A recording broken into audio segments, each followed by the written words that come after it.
je voudrais vous inviter à vous abonner à cette page et à recruter d'autres gens qui vont s'abonner. Pour quelle raison? Parce que c'est une chaîne qui est consacrée à la dézombification du peuple noir. Vous savez, en ma qualité de théologien, d'historien et d'expert en management public, je décide de mettre toute mon énergie et toute l'équipe qui travaille avec moi décide aussi de mettre toute son énergie à la dézombification du peuple noir.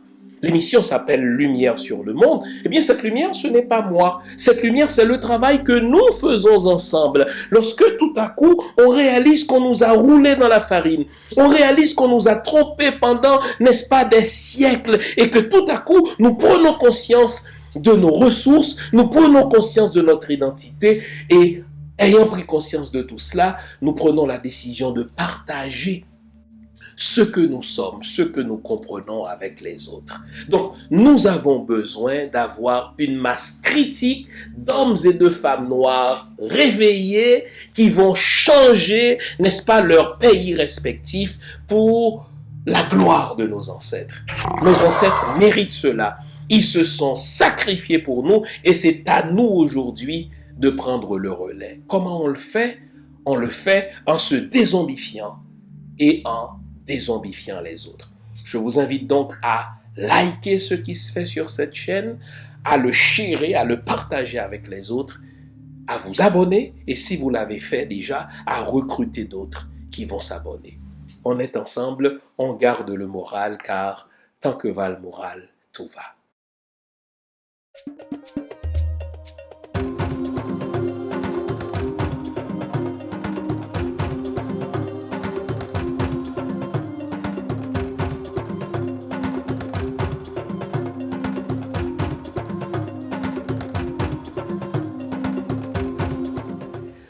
Bonjour mesdames, bonjour messieurs, bonjour le monde, bienvenue à cette autre édition de l'émission Lumière sur le monde. Comment allez-vous mesdames, comment allez-vous messieurs? J'espère que vous avez passé une bonne semaine, j'espère que celle qui commence aujourd'hui vous apportera tout le bonheur que vous méritez. J'espère surtout que vous allez consacrer la prochaine heure avec nous à méditer sur aujourd'hui les merveilles du peuple haïtien, les merveilles d'Haïti. Vous savez, j'ai le goût de vous parler des merveilles d'Haïti. Vous savez, le titre d'émission m'a été inspiré par deux événements qui n'ont en apparence aucun lien. Le premier événement, c'est la performance de notre équipe féminine de football au mondial. Ces grenadières, et elles portent bien leur nom, ces grenadières qui nous rappellent rien de moins que le combat épique que nos ancêtres ont livré contre les scélérats français, l'armée scélérate de Rochambeau, l'armée scélérate de Leclerc, l'armée scélérate de Napoléon Bonaparte à Vertières. Une armée scélérate, une armée raciste, une armée qui se faisait accompagner de bulldogs, de chiens mangeurs de noirs. Une armée qui était bien équipée parce que c'était l'une des meilleures, sinon la meilleure en Europe. Une armée qui est arrivée avec des bateaux, toute une armada. C'était, n'est-ce pas, la plus lourde, la plus forte expédition française de tous les temps.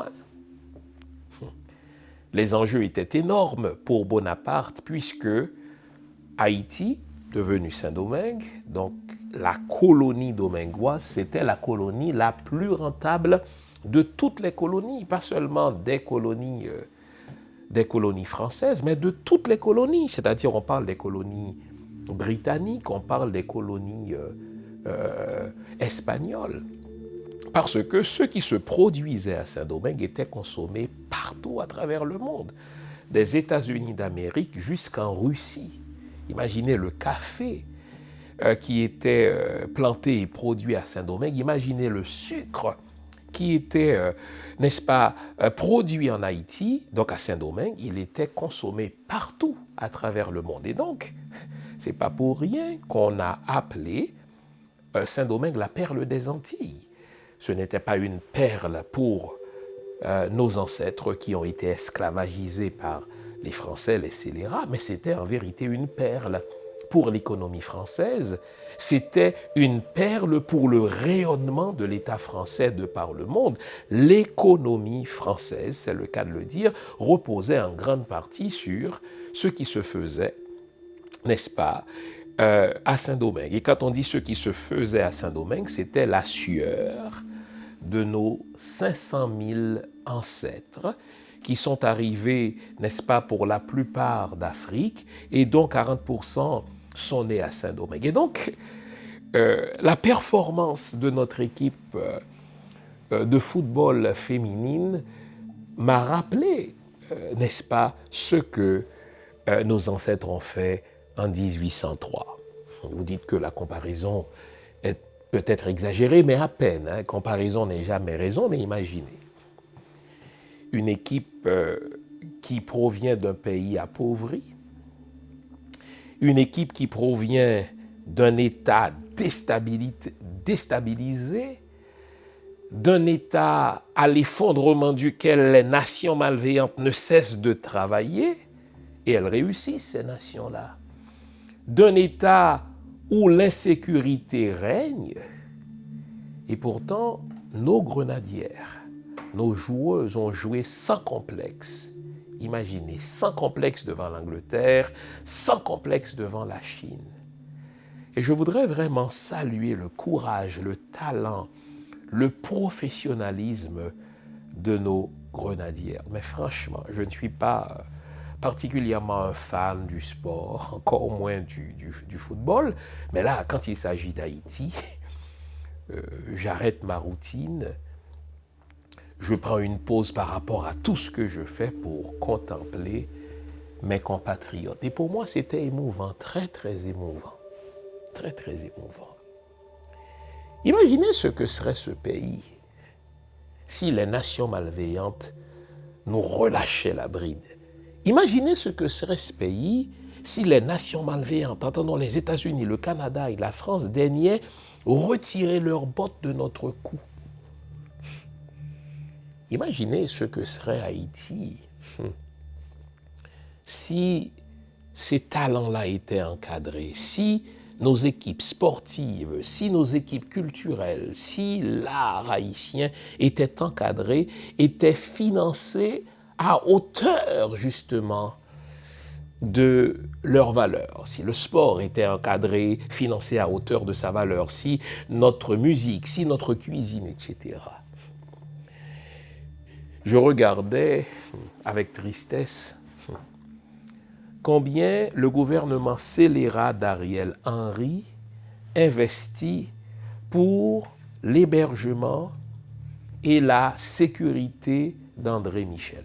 André Michel, c'est un petit salaud, un traître à la nation, qui, après avoir mené la vie dure, n'est-ce pas, à l'équipe de PHTK, a profité de l'assassinat de Jovenel Moïse pour se rapprocher de la même équipe PHTK. Et aujourd'hui, n'est-ce pas, puisqu'à un moment donné, la foule a voulu, n'est-ce pas, lui faire payer sa traîtrise, avec raison quant à moi, alors le gouvernement scélérat, illégitime d'Ariel Henry, n'est-ce pas, décide de le protéger. Il est désormais logé dans un hôtel dans les hauteurs de Port-au-Prince.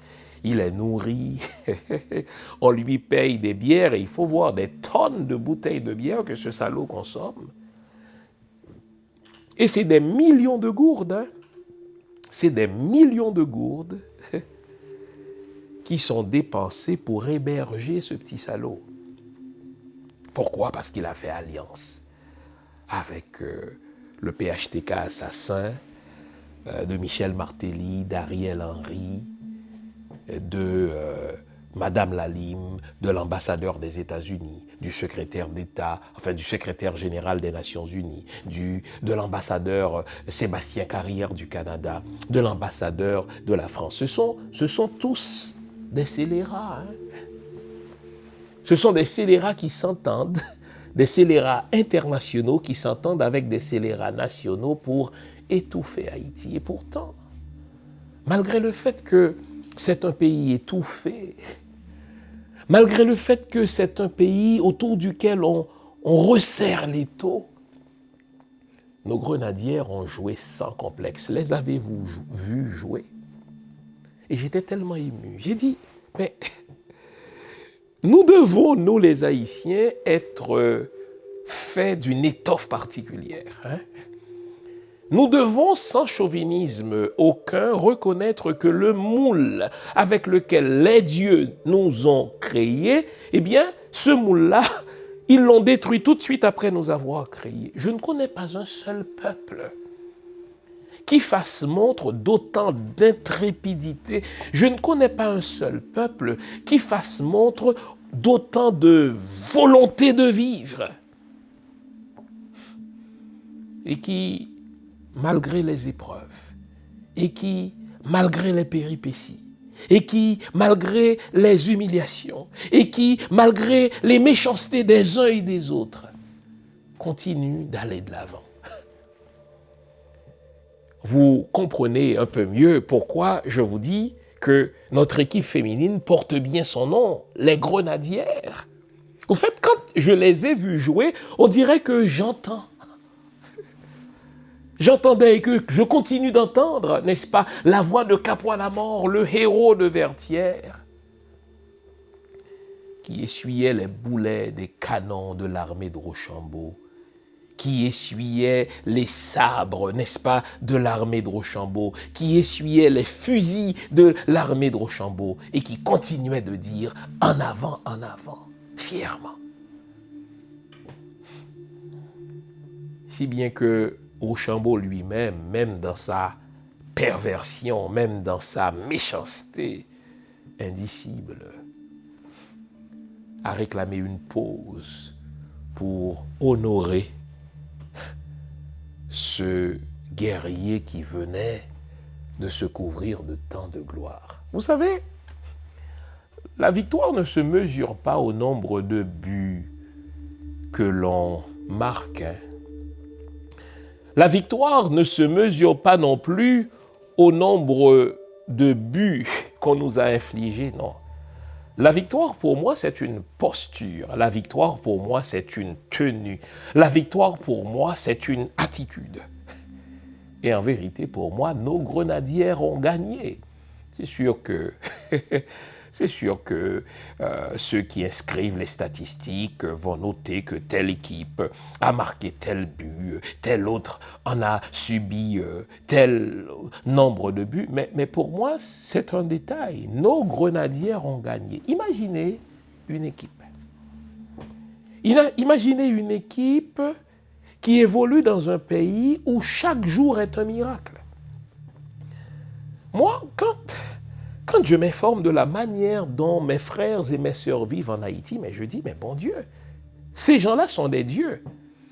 Imaginez, vous laissez votre maison le matin, personne ne sait, personne ne vous donne la garantie que vous allez revenir le soir. Pour quelle raison? Parce que l'un de ces salauds, armé par les États-Unis d'Amérique, toléré par Ariel Henry parce qu'il est placé pour, n'est-ce pas, laisser se répandre la terreur au pays pour faire en sorte que les gens de bien ne puissent participer aux élections au moment venu. C'est ça le plan des Canadiens, c'est ça le plan des Américains, c'est ça le plan des Français, faire en sorte que notre destin nous échappe à chaque fois. Mais imaginez une équipe qui évolue dans un contexte comme ça, où chaque jour, que dis-je, chaque heure est un miracle.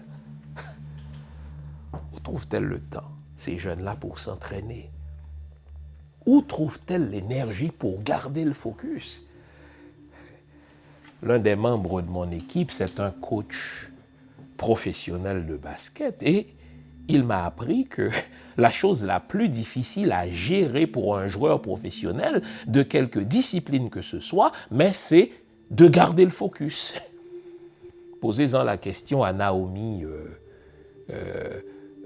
notre compatriote là, haïtiano-japonaise, mais elle vous dira, il fut un temps où elle est passée par le creux de la vague, c'était dû exclusivement, nous explique-t-elle, à son incapacité de garder le focus.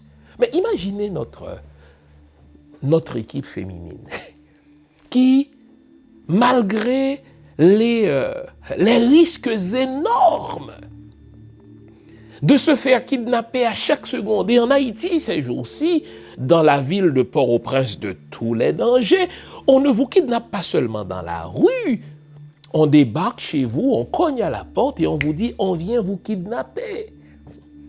Et si vous êtes chanceux, on ne vous kidnappe pas, on vous dit qu'on vous donne jusqu'à 48 heures pour laisser votre maison parce que désormais, votre maison que vous avez construite sur 20 ans va servir de base arrière pour notre bande de scélérats armés par les Américains, armés par les Français, armés par les Canadiens.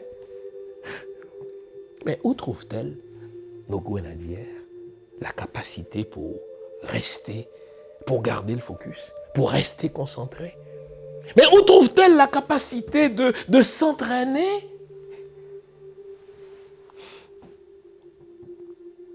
C'est ça, la merveille de l'Haïtien. Nous sommes incassables. Je n'arrête pas de vous le dire. Plus on essaie de nous casser, plus on réalise que nous sommes incassables. Nous sommes invincibles. Perdre une bataille, ce n'est pas perdre une guerre. Il arrivait à nos ancêtres de perdre certaines batailles, mais de les transformer en victoire. Bon Dieu, je vous incite à lire mon livre Toussaint Louverture. J'ai consacré toute une section sur la bataille de la Crête-à-Pierrot. Bon Dieu, c'est ce qu'on appelle, et je vais choisir mon mot ici, une défaite victorieuse. Défaite victorieuse. Oui, on appelle ça un oxymore. Ce sont deux termes que l'on n'associe généralement pas, mais que j'ose associer. Défaite victorieuse. Sur papier, nos ancêtres ont perdu à la Crête-à-Pierrot. Bien sûr. Mais imaginez, pour 12 000 soldats français qui ont assiégé la Crête-à-Pierrot, il n'y avait que 1000, n'est-ce pas, soldats africains. Malgré le fait que l'armée française était 12 fois supérieure numériquement à nos ancêtres, ils se sont imposés, ils ont laissé le fort. Ils n'ont laissé que ceux qui étaient morts dans le fort. Et l'histoire dit que même ceux qui étaient morts, ils sont morts avec le sourire sur les lèvres. C'est à la Crête-à-Pierrot qu'on a découvert Jean-Jacques Dessalines qui a dit « Même si je me rends 1000 fois aux Français, 1000 fois je serai victorieux d'eux ». C'est, n'est-ce pas, à la Crête-à-Pierrot qu'on découvre, n'est-ce pas, d'autres héros comme, n'est-ce pas, cette femme Marie-Jeanne, la Martinière. En sorte que même les adversaires français se sont dit « On n'a jamais vu ça ». On a combattu contre des Anglais, on a combattu contre les Espagnols, on a combattu contre les Portugais, mais jamais n'avons-nous vu une armée aussi intrépide. Même dans la mort, ces gens-là souriaient. Pourquoi? Parce que la devise de Jean-Jacques Dessalines, grâce à Tantoya, et par Jean-Jacques Dessalines, la devise de l'armée indigène, c'était « conquérir ou mourir ». Et quand on est porté par cette devise-là, « conquérir ou mourir », vous savez quoi? Encaisser un but, encaisser 2 buts, ne nous enlève rien dans notre détermination de conquérir. Vous savez, l'Haïtien, c'est un peuple de conquête.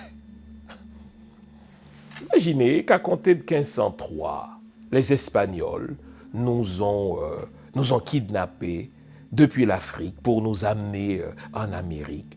Ensuite, les Français les ont remplacés, ces Espagnols-là. Qui eût cru? Qui eût cru que ceux-là même qui ont été amenés en captivité, qu'on a considéré comme une chose. L'esclave, c'était la res en latin, la chose du maître. Qui eût cru que ces mêmes esclaves-là auraient botté le derrière aux Espagnols? C'est ce que Toussaint Louverture a fait. Auraient botté le derrière aux Britanniques. C'est ce que Toussaint Louverture a fait, qui eût cru que ces esclaves auraient botté le derrière à l'armée de Napoléon pour dire que désormais, ce bout de terre-là serait une terre de liberté pour tout le monde.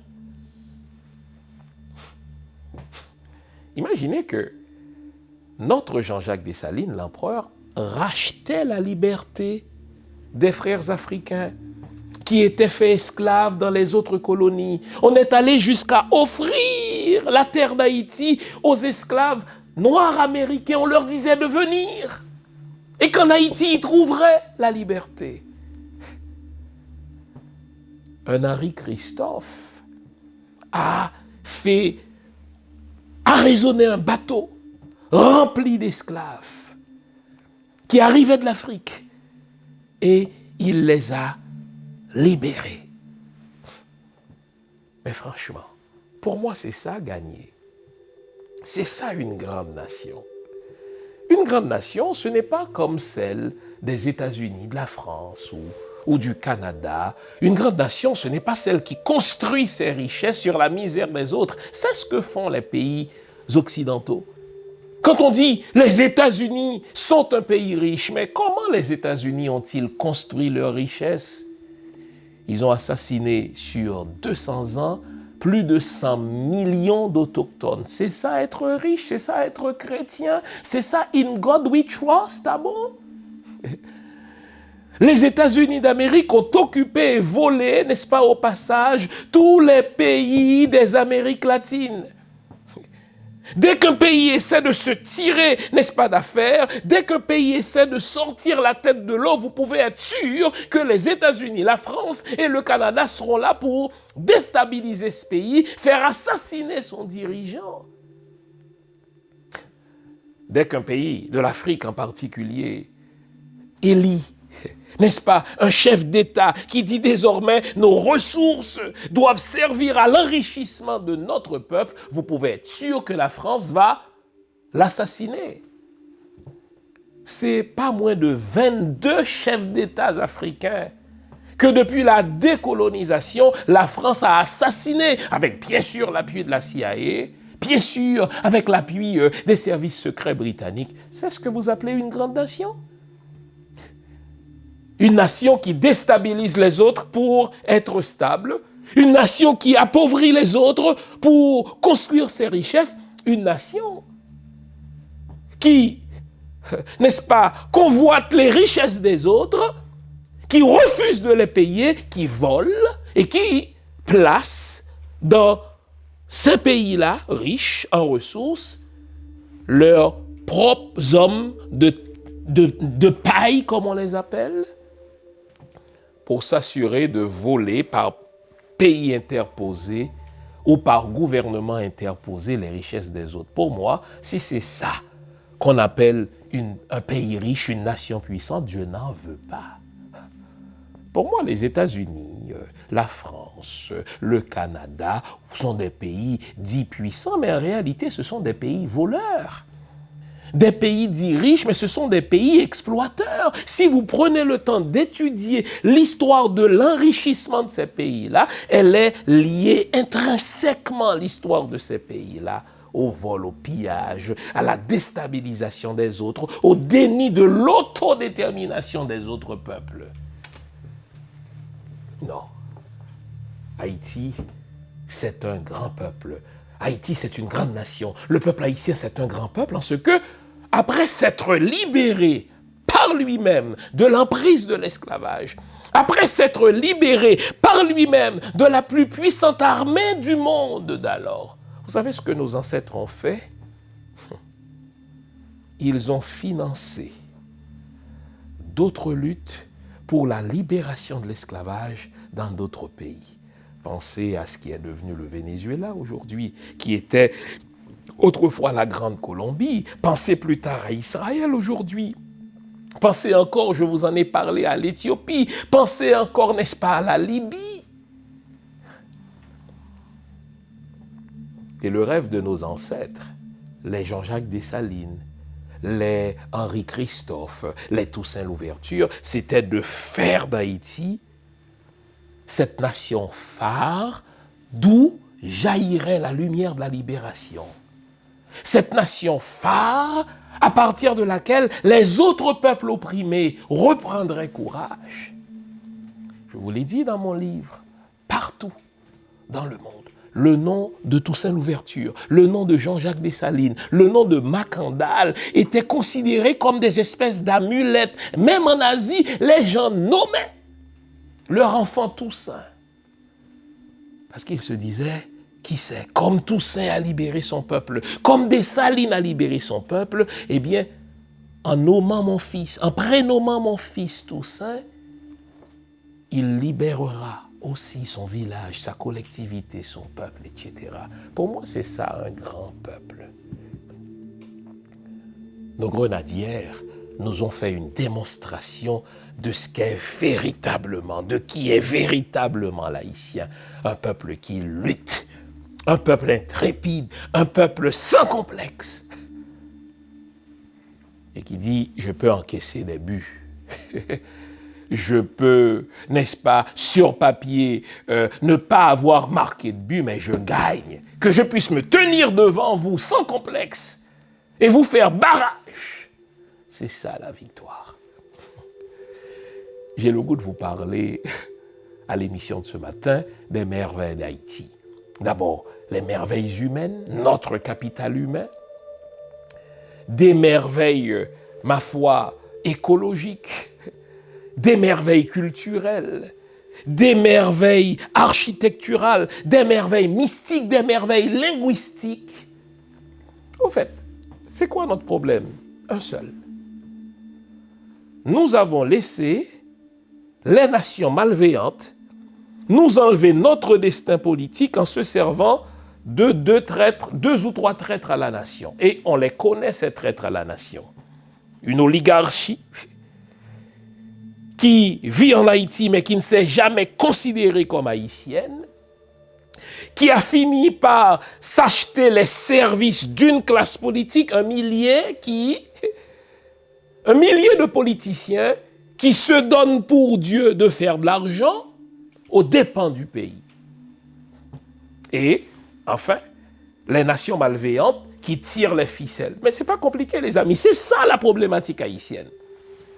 Les nations malveillantes comme le Canada, les États-Unis et la France, qui font alliance avec une oligarchie, une dizaine de familles, pas plus, n'est-ce pas? Justin Trudeau l'avait dit, une dizaine de familles dont il faudra nous débarrasser coûte que coûte. Une dizaine de familles qui fait beaucoup d'argent sur le dos du peuple haïtien et qui, Fritz Alphonse Jean le dit, depuis 2004, s'achète les services d'un millier de politiciens, l'affaire est réglée. Tenez. On va prendre le temps de regarder nos merveilles. Et vers la fin de l'émission, on va dire, mais qu'est-ce qu'on attend pour se débarrasser de cette oligarchie et de ce millier de politiciens? Et puisqu'il faut fixer les responsabilités en respectant justement l'ordre des responsabilités, pour casser cette alliance diabolique entre les nations malveillantes et l'oligarchie, il faudra un gouvernement patriote, nationaliste, compétent, qui rompt, rien de moins, les liens diplomatiques avec ces trois pays malveillants. On s'arrête ici, longue introduction, mais quel pays merveilleux, quel peuple merveilleux que nous sommes. Les grenadières que je salue d'ailleurs, nous en ont fait une superbe démonstration. On s'arrête ici, vous connaissez le rituel, une tasse de thé, une tasse de café, une bonne tasse de chocolat chaud. Je vous reviens après la pause que voici. C'est promis, à tout à l'heure. Vous nous l'avez demandé, nous avons le plaisir de vous apprendre que désormais, nos émissions, toutes nos émissions, sont disponibles avec des sous-titrages en 3 langues, en français, en anglais et en créole. Nous sommes conscients que l'émission Lumière sur le monde est devenue une véritable plateforme familiale autour de laquelle des parents et des enfants se réunissent pour s'informer de ce qui se fait en Haïti, en Afrique ou ailleurs dans le monde. Pour vous faciliter la vie, nos émissions sont désormais disponibles avec des sous-titrages en 3 langues, français, créole et anglais. Nous progressons avec vous, nous marchons avec vous. de manière à relever nos communautés et nos peuples. Nouveau, toutes nos émissions sont disponibles avec des sous-titrages en français, en anglais et en créole. Avant la pause, on s'était promis de parler des merveilles d'Haïti. Je vous déstabilise un peu. Vous savez, notre plus grande merveille, je vous le donne en mille, notre joie de vivre. Est-ce que vous réalisez que ce qu'il faut comme événement, ce qu'il faut comme épreuve, ce qu'il faut comme catastrophe pour nous enlever, à vous et à moi, notre joie en permanence n'existe tout simplement pas. Je vais vous le redire. Ce qu'il faut pour enlever en permanence à l'Haïtien sa joie de vivre, que ce soit en termes d'épreuve, que ce soit en termes de catastrophe, que ce soit en termes d'humiliation, c'est pas compliqué, ça n'existe pas pour nous. Bien sûr, comme tout le monde, nous avons quelques heures de découragement. Bien sûr, comme tout le monde, nous connaissons quelques minutes de déprime, mais rapidement, nous nous relevons. Pour quelle raison? Parce que notre joie de vivre, elle est à toute épreuve. Et vous savez ça, cette joie de vivre-là, elle fait chier les autres. Il y en a qui pensent que nous prenons des médicaments pour être heureux. Il y en a qui pensent que nous prenons un thé pour rire. Non, cette joie de vivre-là, les dieux, nos ancêtres, nous l'ont donnée gratis et nous l'avons gratis. Et cette joie de vivre-là, elle est contagieuse. Bon, vous savez, mes collègues, ils disent, mais Jean-Fils Aimé, t'es toujours en train de rire. On rit, non pas par inconscience, on rit en temps de maladie, on rit en temps de tremblement de terre, on rit en temps de kidnapping. Ce n'est pas qu'on ne soit pas conscient de la dangerosité de la chose, mais c'est qu'on refuse que cette chose-là nous enlève notre joie de vivre. Est-ce que vous réalisez cela? Et si vous voulez mesurer la joie de vivre de l'Haïtien, regardez comment il marche. Je vous en ai déjà parlé. Une fois, cela m'a sauté aux yeux comme si je m'en rendais compte pour la première fois. Je vous le disais, j'étais à l'hôtel à Pétionville il y a quelques années. Et là, l'Haïtien se lève très tôt. Où va-t-il? Je ne sais pas. Et là, de ma chambre, je regardais cette foule marchante, ce peuple marchant, mais qui marche droit. Vous savez, votre posture en dit long sur votre perception de la vie. L'Haïtien marche droit. Il regarde droit devant lui. Il regarde le soleil. Il se dirige vers le soleil. Et c'est pas pour rien que quand on pose la question à l'Haïtien, comment ça va? Il répond en créole, naboulé. Il brûle comme le soleil. Il porte la chaleur du soleil. Il porte le rayonnement du soleil. En fait, il est le soleil. C'est pour cela que les forces des ténèbres, que sont ces pays malveillants, le Canada, les États-Unis, la France, il faut les marteler, ces pays-là, pour qu'on n'accepte plus leur récit sur Haïti, pour qu'on n'accepte plus leur narratif pervers, comme quoi ils seraient là pour nous aider. Ils ne sont pas là pour nous aider, ils sont là pour nous voler, il y a une différence. Ils ne sont pas là pour nous aider, ils sont là pour nous diviser, il y a une différence. Ils ne sont pas là pour nous aider, ils sont là pour nous exploiter. Notre plus grande merveille, c'est notre joie de vivre. Moi, je me rappelle quand j'étais en Haïti, moi, j'ai vécu jusqu'à 19 ans en Haïti, mais je ne savais pas que c'était un pays pauvre. Pour moi, c'était le pays le plus joyeux. Les Slimanigas appellent Haïti justement, le pays de la misère joyeuse, un autre oxymore. Le pays de la misère joyeuse. En général, on n'associe pas misère et joie, mais c'est ce que fait l'Haïtien. Il s'en fout de ce que dit le dictionnaire, il s'en fout de ce que dit la philosophie occidentale. En Haïti, on associe misère et joie. On peut être dans un environnement considéré comme, n'est-ce pas, fait de misère, on est joyeux dedans. Moi, je me rappelle quand j'étais gosse, n'est-ce pas, grandissant dans la très héroïque ville du Cap. Vous savez de quoi on jouait, nous, à l'été? On prenait 4 morceaux de bois qu'on plantait, pour en faire, n'est-ce pas, 2 buts. On prenait un bas, une chaussette, qu'on remplissait de papier de journaux, de toutes sortes de choses. On en faisait une balle. Et là, pieds nus, on jouait. Putain, on jouait jusqu'à la tombée de la nuit. Et on était heureux. Et vous savez quoi? Après le jeu, vous savez ce qu'on faisait? On allait à l'Abadie, dans une merveilleuse plage. On allait à Rival, une autre plage. On allait au bord de mer. En fait, nous sommes environnés d'eau. Et quand on était tanné de baigner, vous savez ce qu'on faisait? On grimpait dans les montagnes et on allait visiter toutes sortes de forts, le fort Picolet, on allait partout. Et le soir, on jouait à un jeu de course qu'on appelait Lago. Putain, quand vous êtes élevé dans un environnement comme ça, ce n'est pas le homard qui vous rend heureux. Ce n'est pas l'épaisseur du compte de banque de tes parents qui te rend heureux. Ce n'est pas le type de vêtements de marque que tu portes qui te rend heureux. Tu t'en fous, tu marchais pieds nus, torse nu, putain. Tu regardes, t'étais heureux dedans. Et j'ai un fidèle auditeur qui est sur la chaîne, là, mon ami Junior Chancy, que je salue.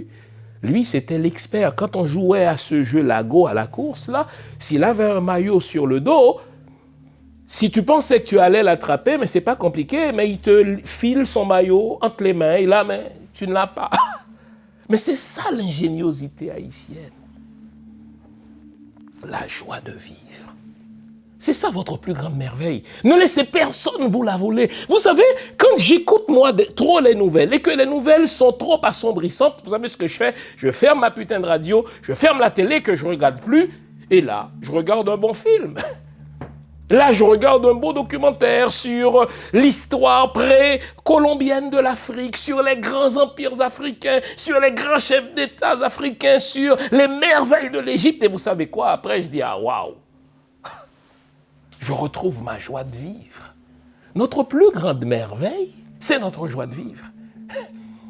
Nous sommes à ce point, nous aimons à ce point la vie que, je l'ai dit, la chose, la catastrophe, l'événement, le malheur, l'épreuve qui puisse nous enlever définitivement notre joie de vivre, cela n'existe tout simplement pas.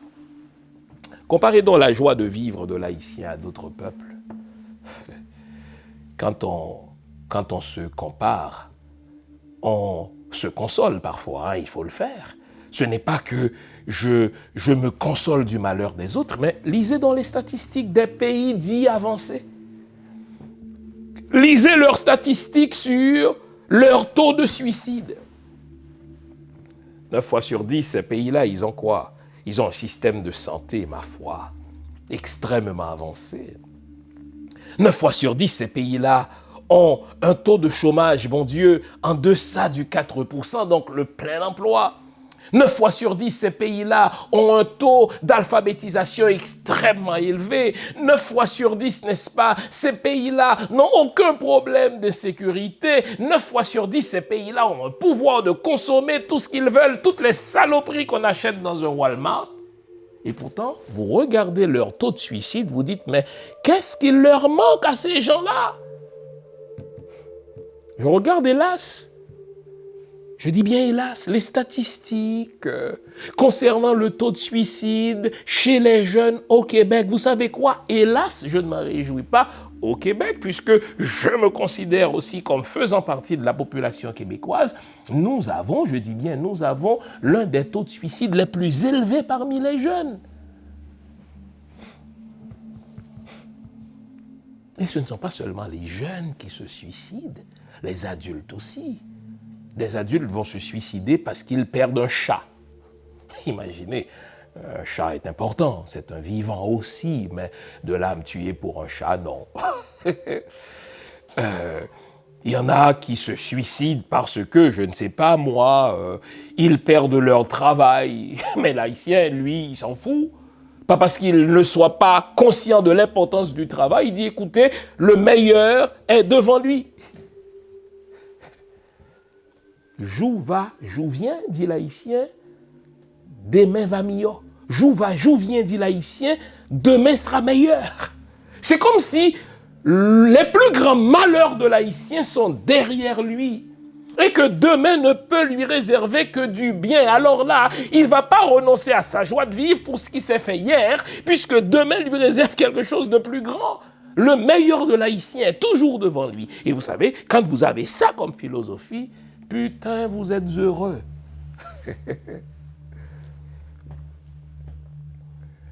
Vous êtes là pour regarder un match. Pendant le match, on s'énerve. Les esprits s'échauffent, on se prend tous pour le meilleur joueur du monde. Après le match, on est heureux. Ça tourne en blague. On raconte plein d'histoires, on rit à tue-tête, on rit à gorge déployée, on rit à se déchirer la rate, on rit, ça devient si contagieux que même ceux qui ne comprennent pas nos jokes se mettent aussi à rire. Ça, c'est notre plus grande merveille. Notre joie de vivre. Une autre merveille de l'Haïtien, c'est sa capacité de se fabriquer tout ce dont il a besoin pour survivre. Et quand je dis tout ce dont il a besoin, on ne parle pas de choses extrêmement compliquées. J'ai déjà lu que l'Haïtien, et c'est prouvé, accuse l'un des plus grands taux d'artistes par habitant. C'est pas compliqué. La personne n'a jamais été à l'école de la peinture, elle n'a jamais été à l'école de la musique. La plupart de nos musiciens qui brillent de tout leur feu n'arrivent pas à lire une partition de musique, c'est pas compliqué. Mais ça ne les empêche pas de jouer à la guitare, ça ne les empêche pas de jouer au tambour, ça ne les empêche pas, ma foi, de jouer à quelque instrument que ce soit et de faire danser tout le monde.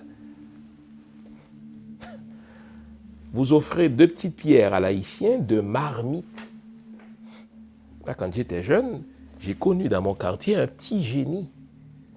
Un petit génie qui arrivait de la paysannerie, de ce que nous appelons, n'est-ce pas, du pays en dehors. Et qui arrivait pour travailler, ce qui en soi est une tragédie chez nous, qui arrivait pour travailler, lui comme garçon, qui aurait dû être à l'école, qui arrivait pour travailler, pour s'occuper des autres. Et là, pendant ses temps libres, il prenait les marmites. Ce garçon fabriquait des chefs-d'œuvre avec ses marmites. Imaginez les marmites qu'on jette comme ça dans la rue, là. Les marmites de lait, les marmites de pois ou de je ne sais quoi. Lui, il en fabriquait des chefs-d'œuvre artistiques. Des voitures, des maisons et des que sais-je encore. Où a-t-il appris cela? Mais les dieux l'ont créé avec. Je ne crois même pas qu'il savait lire, hein. Mais il arrivait à tracer droit, il arrivait à prendre les mesures et à construire des chefs-d'œuvre, littéralement. Que des touristes qui arrivaient des États-Unis, qui arrivaient de l'Europe, lui achetaient et qui se pâmaient d'admiration devant l'œuvre de cet homme. Et la rumeur veut que, devant son génie, un Américain soit reparti avec lui parce qu'il était impressionné par le génie et l'habileté de ce garçon-là qui était dans mon quartier. Nous sommes un peuple ingénieux. Notre joie de vivre, notre ingéniosité. Je vous ai dit que l'émission de ce matin m'est inspirée par 2 événements qui ne sont pas liés. D'abord, la posture, la tenue, l'attitude de nos grenadières, n'est-ce pas, à ce mondial. Leur capacité de se concentrer. Je sais que beaucoup d'entre elles évoluent à l'étranger, mais ne serait-ce que 2 ou 3 vivent en Haïti. Mais même si elles vivent à l'étranger, que de savoir qu'elles ont tel membre de leur famille qui peut se faire kidnapper, qui peut se faire tirer dessus à tout moment, mais et de pouvoir rester concentré, mais ça tient du génie, du prodige.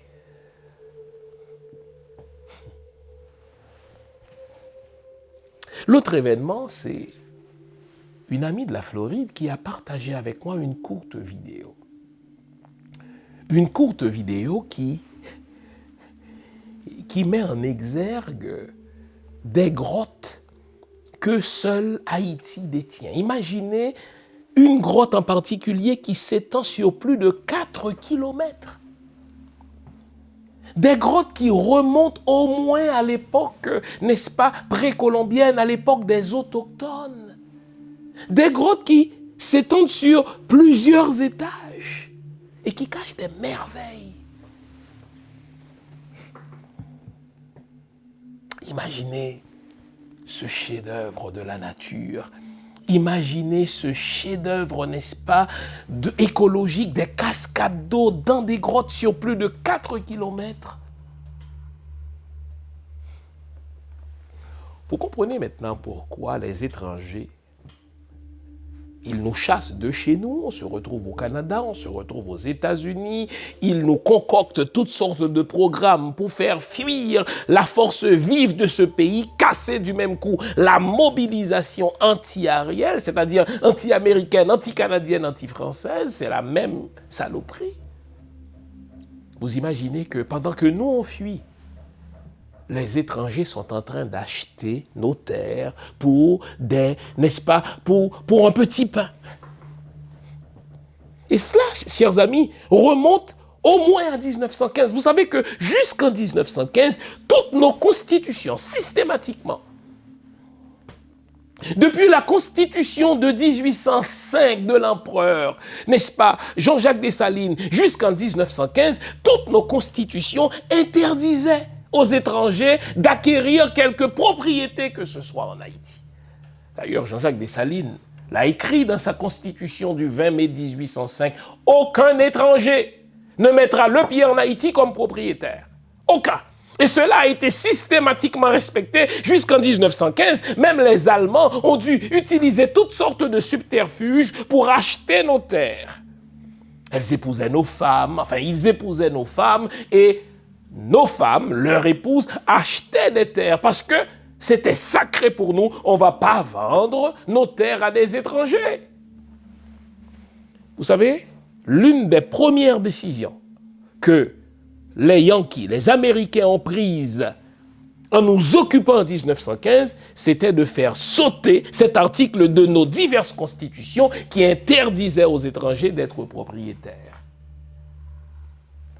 Donc vous voyez, la convoitise américaine de nos terres, la convoitise des étrangers de nos biens, la convoitise des étrangers de nos ressources ne date pas d'hier.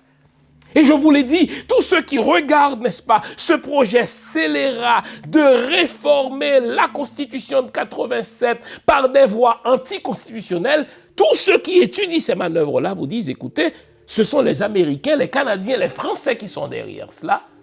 Ils veulent faire sauter les verrous que les constitutionnalistes haïtiens ont saupoudrés dans la constitution haïtienne et qui interdisaient à un seul homme, à un président, d'accorder, de passer un contrat pour l'exploitation de nos ressources directement à des compagnies étrangères sans le vote du Parlement. Parce que notre pays, c'est une merveille de la nature. Notre pays, c'est une merveille écologique au niveau de la faune, au niveau de la flore. Ceux qui sont des experts en la matière nous disent, écoutez, nous avons une flore unique, nous avons des plantes, des fleurs qui n'existent que chez nous, des plantes thérapeutiques. Et vous savez, c'est pour cela qu'en Haïti, eh bien, quand on était malade, eh bien, une mambo, un oungan n'avait qu'à se rendre dans notre arrière-cour, il prenait quelques plantes, un thé, voilà, c'était réglé.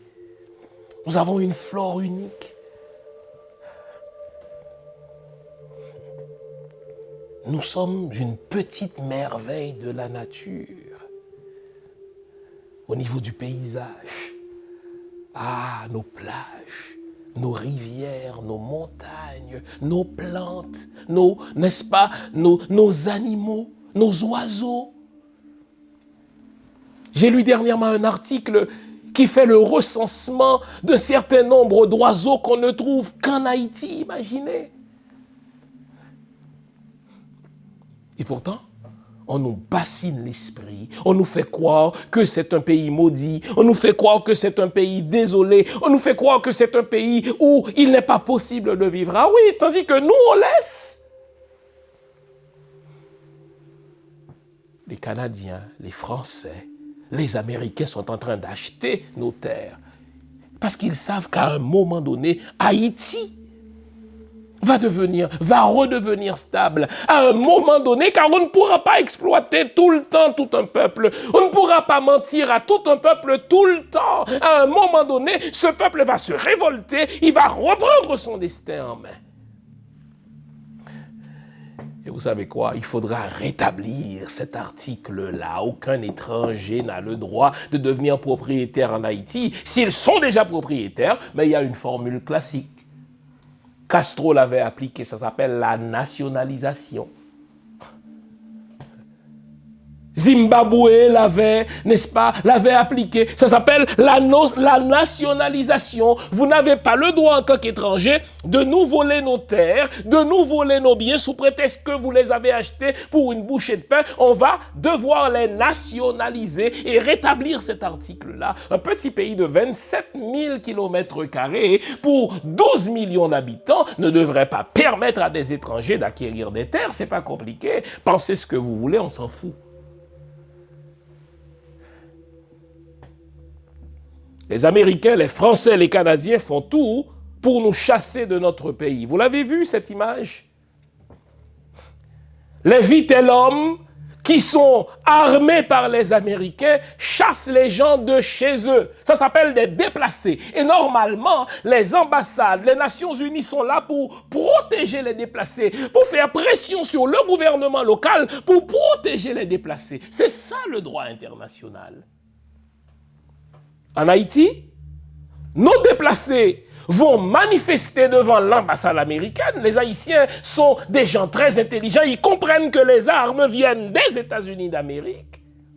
La police qui en général est inactive et passive. La police qui en général dit « nous n'avons pas les moyens pour assurer la sécurité des gens ». Cette même police, avez-vous vu l'image, a bombardé les déplacés haïtiens qui exerçaient leur droit constitutionnel de manifester devant la scélérate ambassade américaine.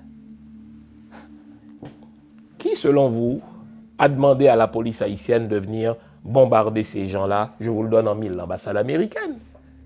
Et lorsque l'ambassade américaine, par la suite, a sorti un communiqué, elle ne s'est pas excusée de la brutalité policière que la police haïtienne qui travaille pour elle a, n'est-ce pas, exercé contre les Haïtiens. Elle a dit, elle nous a passé, n'est-ce pas, une pommade en disant, écoutez, les États-Unis d'Amérique soutiennent beaucoup l'USAID, qui, lui, l'USAID, aide les déplacés. Mon cul, bande de racistes.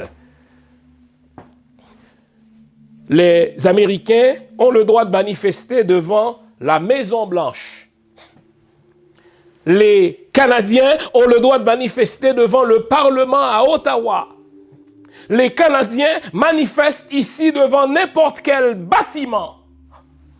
En Haïti, les Haïtiens n'ont pas le droit de manifester devant l'ambassade américaine. La même ambassade américaine passe l'ordre à la police haïtienne en général, inactive, passive, n'est-ce pas, absente, invisible, pour bombarder les Haïtiens qui exercent leur droit constitutionnel de manifester devant la scélérate ambassade américaine. Quand je vous dis qu'il faudra un gouvernement nationaliste qui rompe les relations avec ces trois pays scélérats. Pourquoi on nous chasse de notre pays alors que eux s'installent définitivement en Haïti? Pensez-y bien.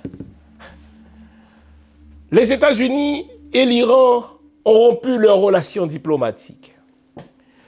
Le Canada, sous Stephen Harper, a rompu ses relations diplomatiques avec l'Iran. Mais bon Dieu, s'il n'y avait rien en Haïti qui puisse attirer, n'est-ce pas, la convoitise des Blancs, dites-moi, pourquoi les ambassadeurs s'acharnent-ils à obtenir accréditation à Port-au-Prince? Dites-moi, qu'est-ce qu'un ambassadeur français, qu'est-ce qu'un ambassadeur américain, qu'est-ce qu'un ambassadeur, n'est-ce pas, canadien, trouve-t-il de si attrayant pour être en Haïti comme ambassadeur? Pensez-y.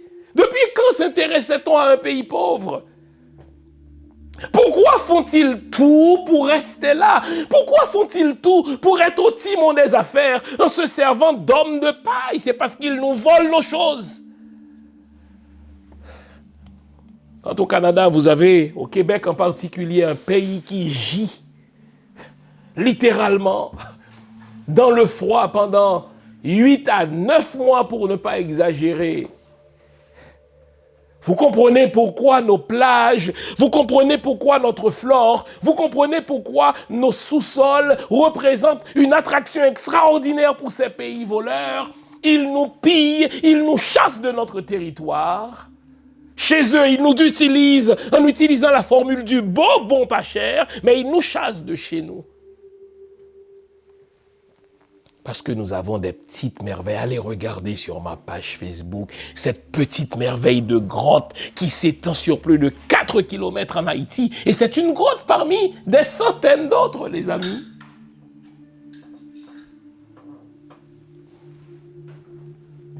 Nous sommes un pays merveilleux. Nous sommes un peuple merveilleux, rien de moins. Parti de rien et défiant le monde. Toussaint Louverture confondit sa vie avec sa conquête de liberté. Comme Bonaparte, pourtant son geôlier, Toussaint Louverture incarne le triomphe de la volonté sur la fatalité.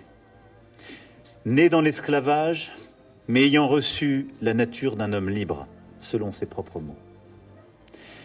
Né vers 1743 sur une plantation de Saint-Domingue où la captivité, le labeur et les maladies faisaient succomber les esclaves avant leurs 40 ans, il savait la griffe du fouet sur la chair et la douleur des entailles sur la peau. Il découvrit aussi que ses parents, venus de l'actuel Bénin, avaient été séparés au moment de leur asservissement. Il éprouvait comme orphelin de mère la violence de l'esclavage qui détruit toute dignité et remplace par la chaîne des maîtres les liens de la famille.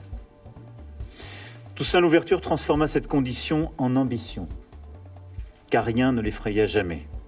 « Frappez, si vous osez », lança-t-il un jour au gérant de la plantation. Toussaint Louverture avait montré sa trempe.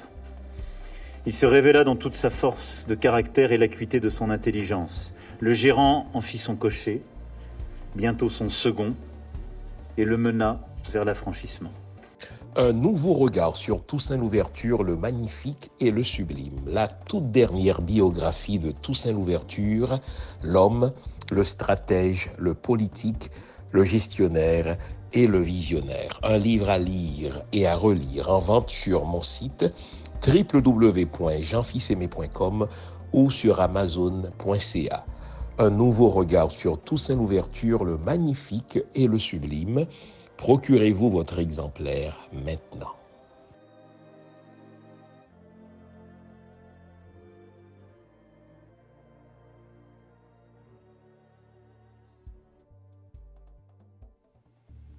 Et là, en parlant de merveille, je ne vous ai même pas parlé de notre musique. Hein.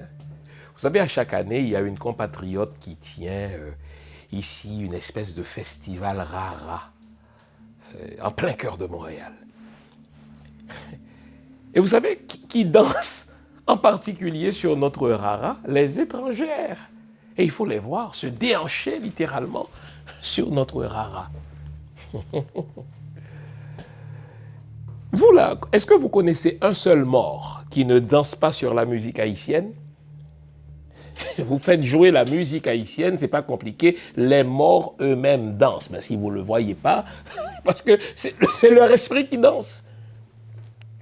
Nous avons une musique si riche, si diversifiée. J'ai mon ami là, l'historien Jean-Claude Martineau, corallin de son nom d'artiste, qui s'y connaît, puisque c'est un artiste consommé qui écrit des tonnes de chansons, qui dit, Jean, regarde, notre musique n'est pas réductible au compas, c'est une centaine de rythmes, plus d'une centaine de rythmes qui tissent la musique haïtienne, imaginez. Donc il y en a pour tous les goûts, il y en a pour tous les styles, il y en a pour toutes les personnalités, il y en a pour toutes les circonstances, mais c'est en soi une merveille. Notre intelligence est une merveille. Dans l'enfer de l'esclavage, nous avons réussi à créer notre propre langue, le créole haïtien, qui n'a rien à envier à aucune autre langue. Il n'y a pas une seule réalité qu'on ne puisse exprimer dans cette belle langue. Imaginez des Africains qui arrivaient de partout à travers l'Afrique, qui parlaient des centaines de dialectes et qui ont réussi à communiquer en créant une langue. Bon Dieu, et vous appelez ça un peuple inintelligent. Vraiment.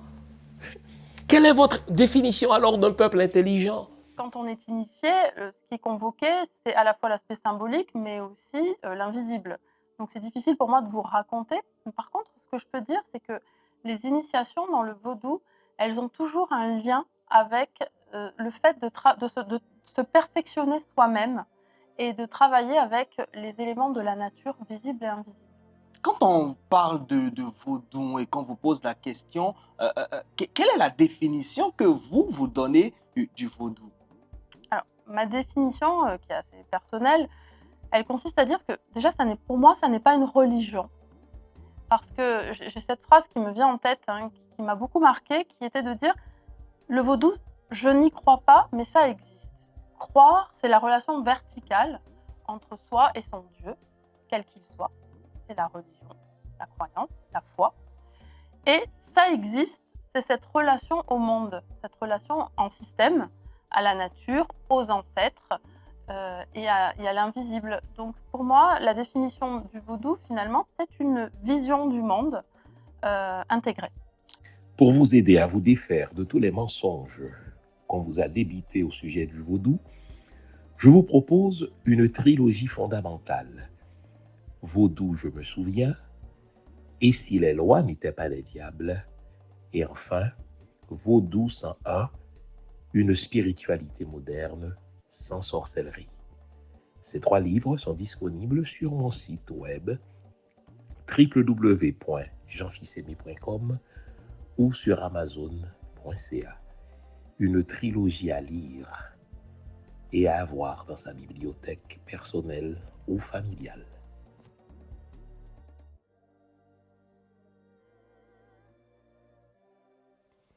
Et notre cuisine alors? Et notre cuisine? Oh là là!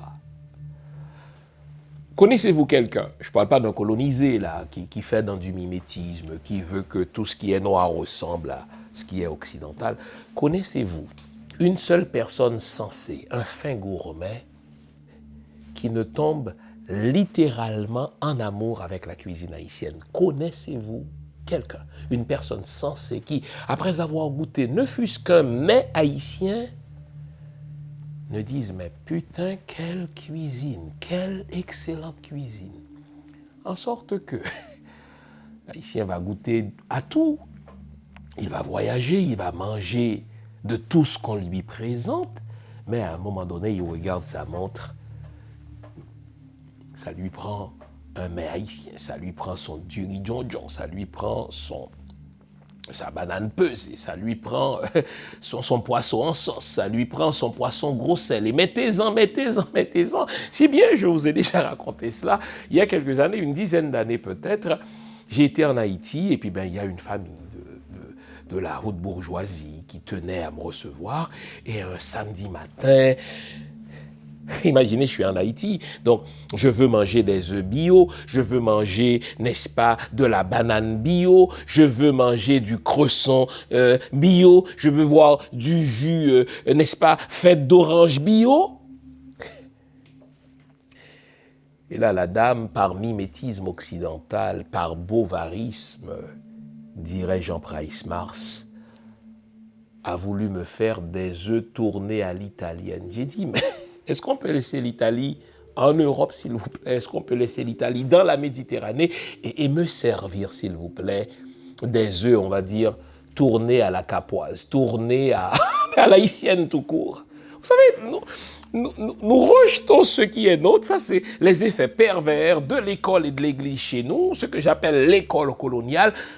Nous rejetons ce qui est nôtre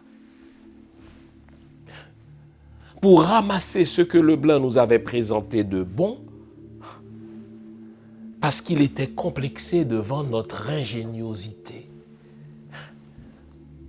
Connaissez-vous, dis-je, une personne sensée qui ne tombe amoureuse de notre cuisine? Mais regardez, notre musique, notre cuisine, notre architecture, notre patrimoine architectural. Imaginez les amis, nous avons proclamé notre indépendance en 1804 et de 1804 à 1820, pour ne considérer que ces 16 années-là, imaginez le nombre de forts, des citadelles littéralement, que nos ancêtres, qui n'ont pas fait l'école d'architecture, dont beaucoup n'ont pas appris à lire ou à écrire, imaginez le nombre de forts dont nos ancêtres ont ceinturé Haïti.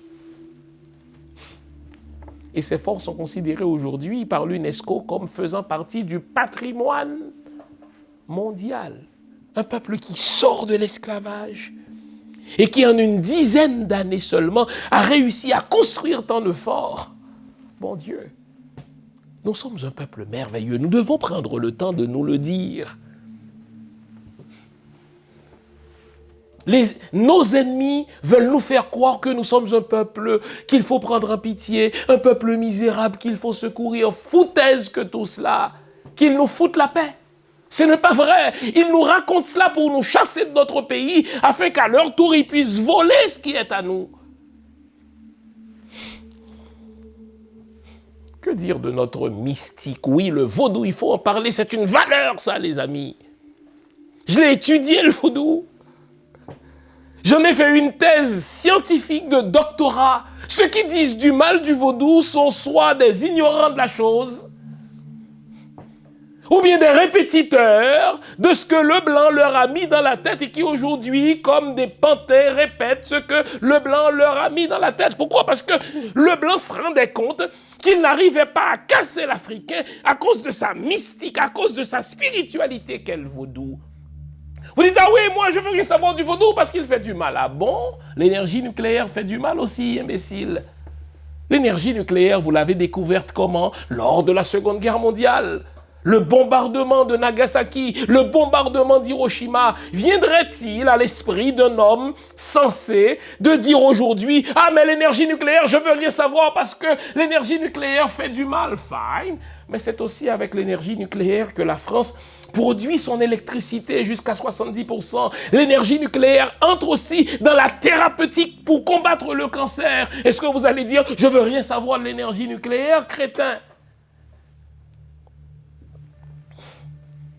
Le vaudou, quant à moi, c'est la mystique la plus complète, la plus profonde qui soit. C'est la spiritualité la plus holistique qui soit.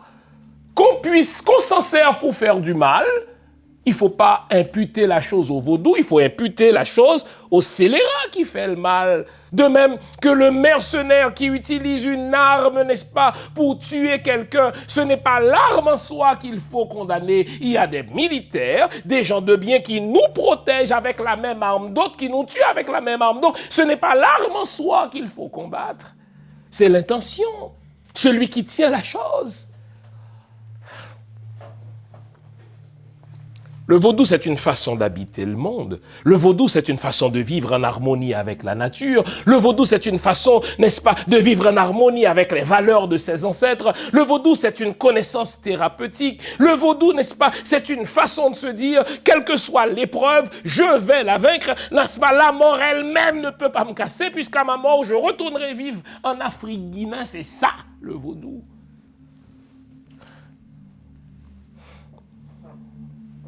Pas pour rien que nos ennemis, lorsqu'ils ont vu que le vaudou participe de notre invincibilité, que le vaudou participe de notre incassabilité, eh bien, nos ennemis ont voulu s'approcher du vaudou. Imaginez, et Bill Clinton, le scélérat, et Hillary Clinton, je dis le mot, oreille chaste, abstenez-vous, et Hillary Clinton, la salope, ils se sont tous fait initier. Selon vous, pourquoi?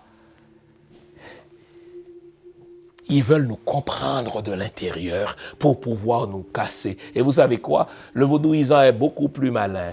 Quand l'étranger veut apprendre le vaudou, ben l'étranger lui dit ce qui lui est permis de lui dire. et il garde pour le national ce qu'il n'est pas permis de partager avec l'étranger. Mes chers amis, en ces moments noirs, en ces moments où la presse veut qu'on garde le focus sur la police antinationale, qui bombarde les citoyens haïtiens, qui exercent leurs droits constitutionnels devant la scélérate ambassade américaine, qui est complice du déplacement de la population haïtienne. En un moment où la presse veut garder notre focus sur des salopards comme Vite et l'homme, disons-nous au contraire, rappelons-nous au contraire que nous sommes un peuple merveilleux. Notre joie de vivre, notre posture devant la vie, notre ingéniosité,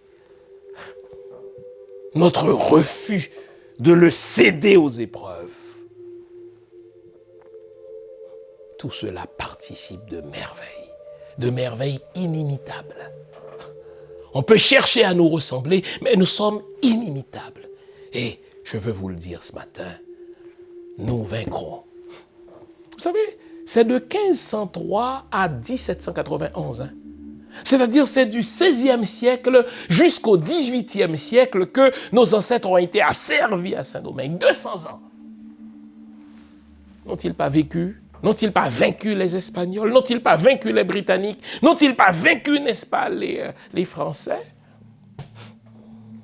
Bien, les Ariel de ce monde, les André Michel de ce monde, ne sont rien comparés à ce que nous avons déjà fait. Et je voudrais revenir à la problématique haïtienne. La problématique haïtienne, on peut la réduire en un triangle infernal. Au sommet du triangle, vous avez qui? Les trois nations malveillantes. Les États-Unis, la France et le Canada, qui nous ravissent notre destin politique. Et puisque les méchants ont toujours besoin de collabos nationaux, donc de collaborateurs nationaux, comme ont fait les nazis. Les nazis ont eu des collaborateurs français. Les nazis ont même eu des collaborateurs juifs, imaginez, dans les camps, dans les ghettos. Donc, au sommet, n'est-ce pas, du triangle, au sommet de la pyramide, plutôt, il y a qui? Les Américains, les Français et les Canadiens qui nous volent notre destin politique. Pour y arriver, ils font alliance avec une oligarchie d'une dizaine de familles. Des gens qui sont arrivés chez nous au 19e siècle, qu'on a accueillis, qui ont commencé par avoir des boîtes dans le dos, qui vendaient toutes sortes de saloperies et qui se sont enrichis. Ces gens-là ont fait alliance avec ces trois nations malveillantes contre nous. Et cette oligarchie-là s'achète les services d'un millier de politiciens. Voilà le triangle infernal. Le Canada, les États-Unis et la France, au sommet de cette pyramide, qui font alliance avec une oligarchie aux dépens du peuple haïtien, et cette oligarchie qui achète les services, qui soudoie un millier de politiciens. Les amis, le bois calé ne doit pas s'arrêter là. Le bois calé doit être infligé à ce millier de politiciens. Le bois calé doit être infligé à cette oligarchie et le bois calé devra remonter jusqu'à cette pyramide infernale que sont les États-Unis, le Canada et la France, un gouvernement nationaliste punira cette classe traditionnelle. Un gouvernement nationaliste punira cette oligarchie, nationalisera ses biens volés sans payer les taxes et les impôts. Un gouvernement nationaliste rompra, le temps de se redresser et de retrouver sa souveraineté, les relations diplomatiques avec ces trois nations malveillantes, rien de moins. C'est ce que je prône, c'est ce que je crois. Et c'est ce qu'un gouvernement nationaliste, compatriote, n'est-ce pas, enfin patriote, compétent et intègre, devra faire dans ces 100 premiers jours. Vive Haïti! Vive le peuple haïtien. On garde le moral. Car tant que va le moral, tout va. Vive les grenadières. Bonne semaine. Au revoir.